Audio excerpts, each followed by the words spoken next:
요즘에 사람들을 만나면 메리 크리스마스 하시는 분들도 있는데 해피 할러데이 이러시는 분들도 있어요. 그래서 그런 분들을 보면 저분은 예수 안 믿는 분이시구나. 그래서 마음에 저분들을 어떻게 하면 교회로 전도할 수 있을까? 그래서 요즘에 고민을 하고 있습니다. 어떻게든 전도지를 빨리 만들어서 내 호주머니에 넣고 다녀야겠다. 잘생긴 내 얼굴도 넣고 우리 이쁜 우리 교회 그림도 넣고 해서 요만하게 만들어서 해피 할러데이 하는 사람한테 한국 분이면 꼭 줘야겠다. 요즘 이런 생각을 많이 해봅니다. 그래서 아주 요즘에 좀 마음이 급해졌어요. 어떻게 만들어야지 잘 만들었다고 소문이 날까? 잘 만드는 능력은 별로 없지만 그래도 어떻게든 딱 받아봤을 때 이쁘다 이런 느낌을 받아야 되잖아요. 그래서 전도지를 어떻게 좀 잘 만들어 봐야겠다. 요즘 그런 고민을 좀 하고 있습니다. 주님을 믿는 사람들에게 있어서 아주 간절한 소망 중에 하나가 바로 주님의 말씀을 전하고 주님을 증거하는 그러한 바람입니다. 그래서 내가 잘 주님을 전하면 상대방이 그 복음을 듣고 주님께로 나오지 않을까 이런 소망을 품게 됩니다.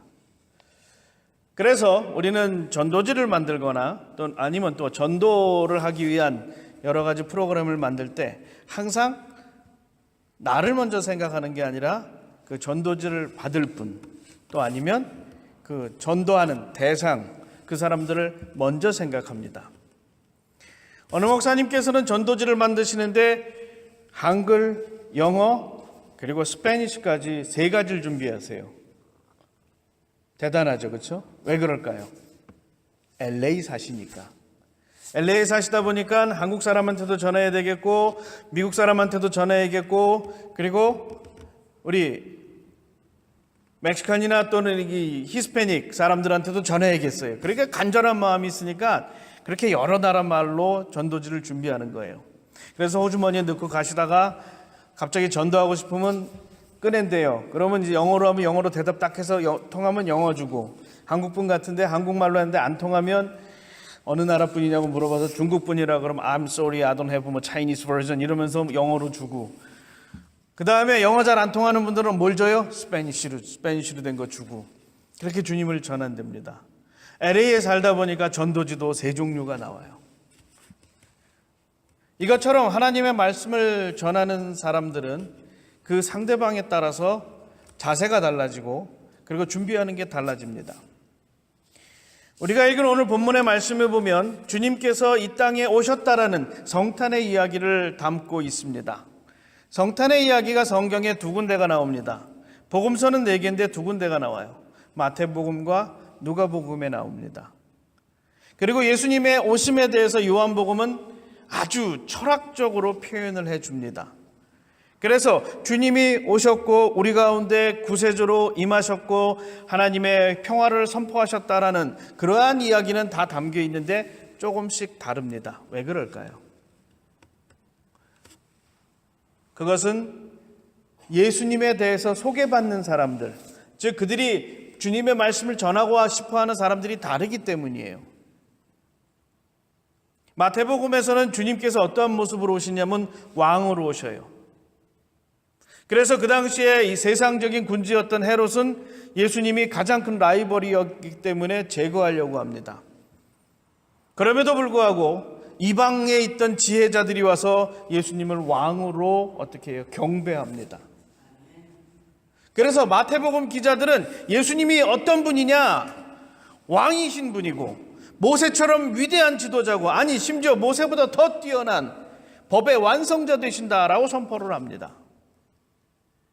왜요? 그 본문을 읽고 그 말씀을 듣는 이들이 유대인들이었기 때문에 그래요. 그것도 아주 고지식하고 경건한 유대인들이었기 때문에 그들이 잘 이해할 수 있는 말로 주님이 어떤 분인지를 알려주는 거예요. 그런데 누가복음은 좀 다릅니다. 대상이 좀 달라요. 그래서 누가복음에 오시는 예수님은 왕의 모습이 아니에요. 왕은 어디로 와야 됩니까? 궁전으로 와야 되죠. 왕의 아들로 와야 됩니다.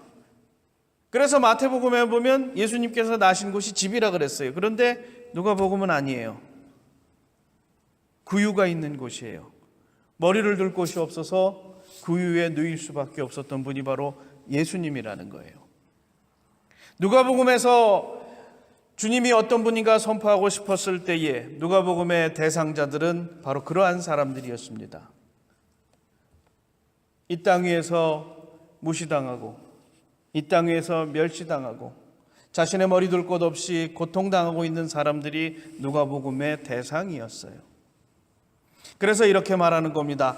예수님도 이 땅에 오셨을 때에 머리 둘 곳이 없어서 구유에 누우셨다. 그리고 그분이 처음으로 오심을 알려준 사람들이 누구냐? 목자들이다.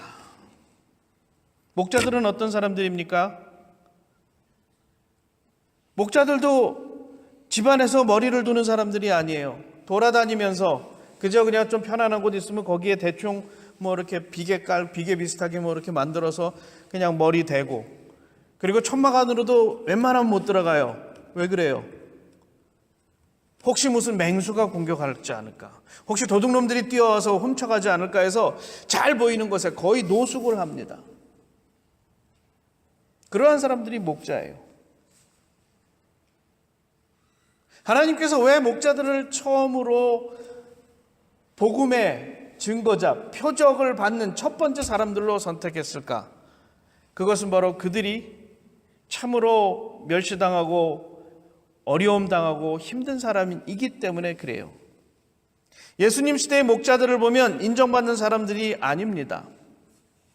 유명한 신학자 요아킴 에레미야스는 예수 시대의 예루살렘이라는 책에서 당시 목자들이 정말 천한 직업을 갖고 있는 사람들로 인정을 받았다라는 거예요. 인정받았다는 표현이 좀 어울리지 않죠. 천한 천직이다라고 아주 멸시를 당했다 그래요. 그런 사람들 중에 이런 사람들이 있답니다.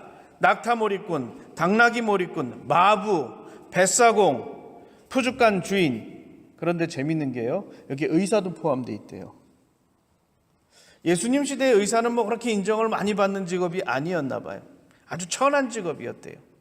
멸시당하고 무시당하고, 심지어 이 목자들은 밤낮으로 양과 함께 그 목초지에서, 이런 목초지도 아니죠, 허벌판에서 뒹구는 사람들이다 보니까 사람들이 좋아하지 않았다는 거예요. 지저분하죠, 먼지나죠. 그리고 이렇게 나대지에서 광야 이런 데 다니다 보니까 사람들이 거칠어요. 그래서 이 사람들은 그 당시 사람들에게 요즘 말로 완전히 아웃사이더처럼 인식되었다라는 겁니다. 별로 믿을 사람이 아니라는 거예요. 양을 맡겼지만 정말 그 사람들이 양을 잘 돌봤느냐? 잘 못 믿겠다라는 거예요. 그래서 이 목자들은 그 시대에 법원의 증인조차도 설 수 없는 그러한 부도덕하고 부정직한 사람으로, 아주 천한 사람으로 인식되었다라는 겁니다. 이스라엘의 아웃사이더, 이스라엘의 심지어 기본적인 권리도 누릴 수 없는 사람들이 목자였다라는 거예요. 바로 이러한 사람들에게, 이렇게 인식되고 이렇게 멸시당하고 천대당하는 그 사람들에게 처음으로 하나님께서 어떻게 하셨어요? 내가 이 땅에 왔다라는 것을 처음으로 알려주셨다라는 거예요. 이스라엘에 멸시당하는 사람들, 이스라엘의 주류에 속하지 못하고 이스라엘의 사람들에게 어떻게 생각하면 무시당하던 사람들, 그 사람들에게 하나님께서 처음으로 내가 너희들 가운데 왔다라고 알려주신 겁니다. 두 번째는 시몬이에요. 예수님께서 나시고 8일이 되어서 정결의식을 치러야 됐어요. 그래서 예루살렘으로 올라갔습니다. 그곳에 한 사람이 있었어요.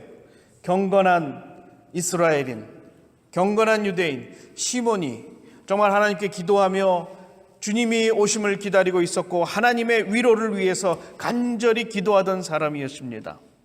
이 사람이 주님의 오심에 대한 소식을 두 번째로 들었어요. 시몬은 어떤 사람일까요? 어느 학자는 이렇게 표현합니다. 그가 메시아의 대망을 꿈꾸고 있었고 하나님의 위로를 간절히 소망하고 있었기 때문에 그 당시에 그 묵시 운동을 하던 종말론적인 반로마적인 성향을 갖고 있는 그런 뭐라 그럴까요? 투쟁하는 사람이다. 우리말로 하면 독립운동가다. 그렇게 이야기하는 학자들도 있습니다.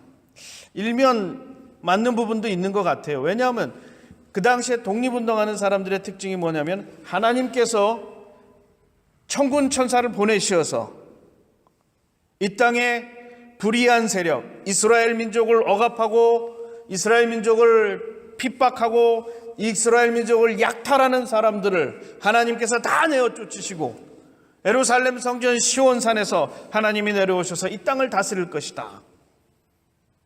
그리고 그 대상이 누구냐? 로마라는 거예요. 그러니까 하나님의 위로를 위해서 기도하고 바라는 사람은 그러한 반로마적이고 투쟁적이고 독립운동하는 사람이 아니겠느냐? 그렇게 충분히 예상해 볼 수 있다는 거예요. 그런데 가만히 생각하면 식민지 시대에 정말 이 억압에서 벗어나고 싶었던 사람이 그러한 투사들만 있어요? 우리 일제 식민지 시대에 참 많은 사람들이 교회 안에 와서 기도하고 눈물 흘리고 하나님께 정말 위로를 받기 위해서 참으로 많이 노력했습니다. 가능하면 하나님이 이 억압에서 벗어나게 해주십시오라고 소리도 못 지르며 그냥 마음속으로 기도했던 이들이 많아요. 그 사람들은 다 독립운동가들이 아니에요. 어떻게 생각하면 그 당시에 그 아주 지배층 몇몇 사람들만 빼고는 한국에 있었던 정말 일제 식민지에 속했던 대부분의 국민들이, 우리 민족들이 그러한 소망을 품고 있었을 거예요. 이 얘기는 무슨 얘기냐? 하나님께 더 가까이 가고 싶어하고 하나님과의 깊은 관계를 맺어가는 이스라엘 민족이 바로 시므온이란 사람으로 대표된다라는 거예요. 이 억압과 고통의 순간에도 하나님과의 관계를 맺어가며 하나님과의 관계 속에서 위로를 받고 가능하다면 이 고통에서 벗어나길 원했던 이스라엘 민족을 대표하는 사람이 바로 시몬이라는 거예요. 그리고 세 번째는 안나라는 여선지자입니다. 오랜 동안 과부로 있으면서 성전에 가까이서 금식하며 기도하고 역시 하나님의 은혜를 구하던 여선지자였어요.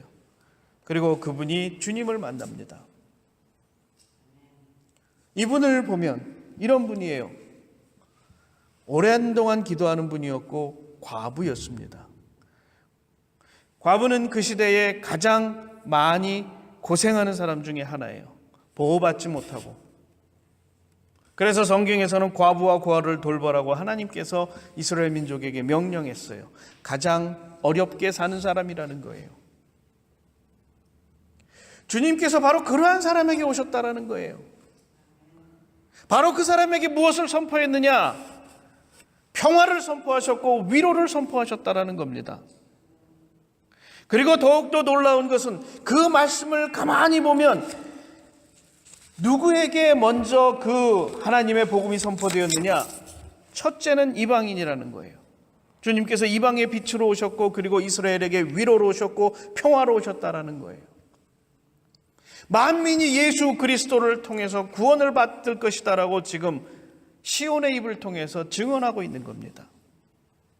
주님께서 오심은 첫째는 낮고 비천한 자들을 위해서 오셨어요. 그들이 고통과 괴로움 가운데 있을 때에 주님께서는 그들 가운데 임하셔서 위로하셨어요. 그리고 이 땅이 분열이 되고 갈등과 싸움이 있는 곳에 주님이 오셨어요. 주님이 뭐라고 선포하셨냐? 그곳에 평화가 있을 것이다라고 주님께서 말씀하셨습니다.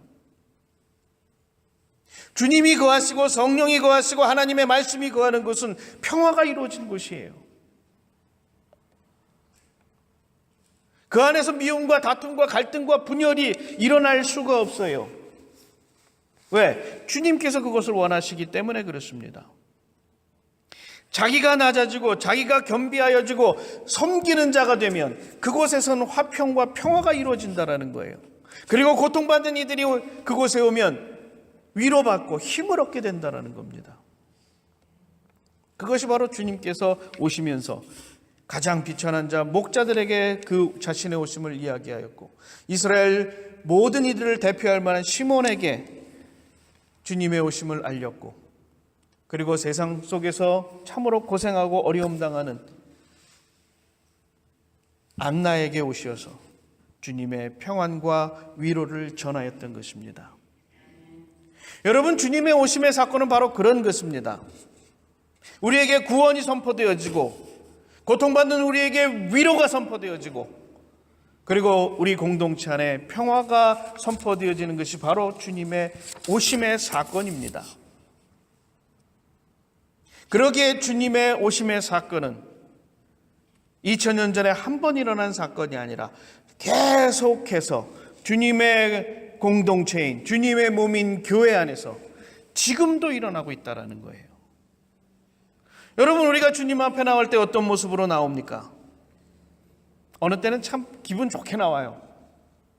지난주 돌이켜보면 하나님께서 나를 인도하셨고 내가 세상에서 승리한 경험도 있어서 너무 좋다. 내가 주님 앞에 나와서 그것을 내가 이야기할 수 있고 그것을 우리 성도들과 나눌 수 있어서 좋다. 이런 분들도 있어요. 그런데 대부분 오시는 분들을 이렇게 보면 마음속에 하나씩 걸려 있어요. 지난주에 내가 하나님께서 참 노하지 말라 그랬는데 성질 팍 냈지. 이쪽에 만큼 하나 있어요. 그리고 미워하지 말랬는데 누구 아우 여기 되게 미워한 거요만큼. 그리고 자기 욕심 부린 거요만큼. 그래서 하나님 앞에 나올 때 어떤 느낌일까요? 되게 미안하고 되게 죄송하고 되게 부끄럽고 그런 모습으로 주님 앞에 나옵니다. 그리고 때로는 정말 수많은 유혹에 이기지 못하고 넘어져서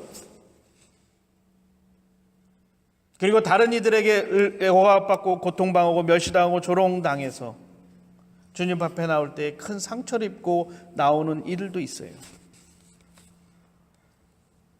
그런데 주님 앞에 그렇게 나왔을 때에 주님이 내게 다가오신다라는 거예요. 주님께서 내게 오시고 내게 구원을 선포하시고 자유를 선포하시고 위로하시고 하나님과 우리가 평화를 이루었을 뿐만 아니라 나와 함께했던 이들, 심지어 나와 갈등하고 나와 싸우었고 나와 서로 간에 아픈 이야기를 나눴던 사람들에게 그 사이에 평화가 선포되어진다는 겁니다. 그래서 주님의 오심의 사건은 어디서 일어나는 사건이에요? 지금 이 순간 우리가 주님께 예배드리고 우리 함께 모인 이곳에서 그 사건이 계속해서 일어나고 있다는 겁니다.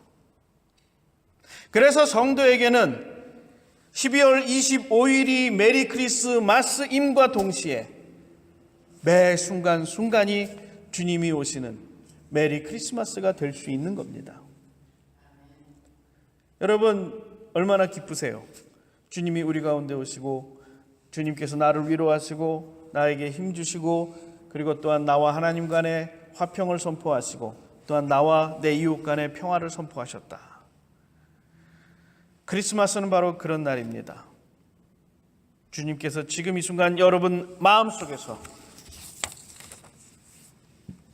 임하시고 화평을 선포하시고 구원을 선포하시고 그리고 여러분의 상처 입은 영혼을 치유하여 주시고 아픈 영혼을 위로하시며 힘주시는 날입니다. 여러분 삶 속에서 매일매일이 크리스마스가 되어지기를 간절히 바랍니다. 주님께서 여러분과 항상 함께함으로 여러분은 삶 속에서 주님의 위로와 주님의 힘주심과 주님의 인도하심과 돌보심이 항상 차고 넘치시기를 주님의 이름으로 축원드립니다. 기도하시겠습니다.